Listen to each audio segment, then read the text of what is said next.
Emyaka mushanjehwire gavumenti egatandika enteekateeka z'okukora amashanyarazi ag'okumanywa nka high voltage transmission okuruga omuri Kasese okuza omu Hoima, batyo nikwe kutandika kushashura n'okukaita abantu aho amashanyarazi gabaire nigaine kuraba, baitu omu kushashura sente babahiire kakye wagerageranisa n'ebintu ebi bafeerirwe.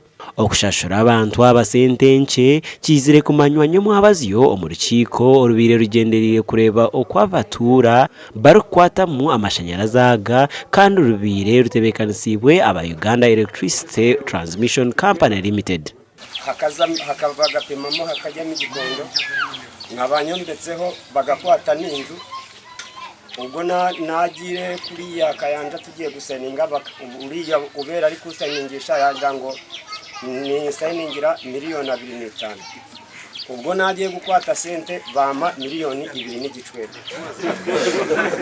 Sente zitasayiningira papura zenyine bagira mutse kwiguza kawundi bagenda twaziguza sente zitwabetwe na papura byito tuzitwashyire ebintu binyine ibyo byo mwita ko hakaba hari menju ebintu bimwe nahura bitarimo kandi nenju tibajibara kuna muhurize najya kabi hari nenju umuntu wabara kantahurira nenju yekazanka yagamba ngo kweno gira niko kirintengure katurebe agaruka omotoka yareba mu kwiyamaze kwaje ngo tujya kuba tukubariro bumwe.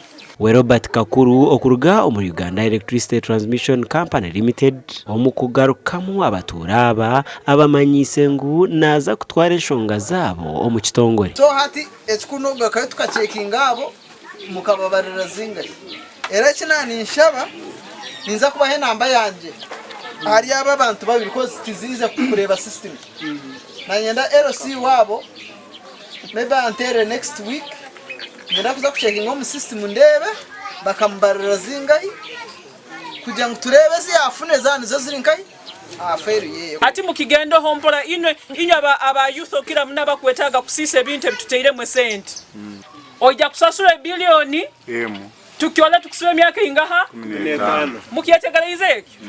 Nobaharabe abamwe nibetomboitira abo kubaha sente nkye hariho abarukurira nibarebayo batakatungaga na 10. Chance batunge sente zabo. Sente zihangariye Uganda ndikira kuribwa abantu baki. Zirema kuribwa bakamabazo ziribwa batari bakamabazo. Tune tujja okulanti tube empoweringa. Tulina eno program egenda kuberawo the whole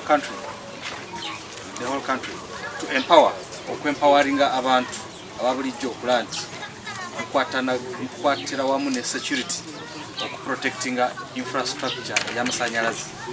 Ebyaro aho amashanyarazi aga garabire harimu Kasasa, Buhumuriro, Kagando, Kanyesase, Kachera hamwe na Nswiga.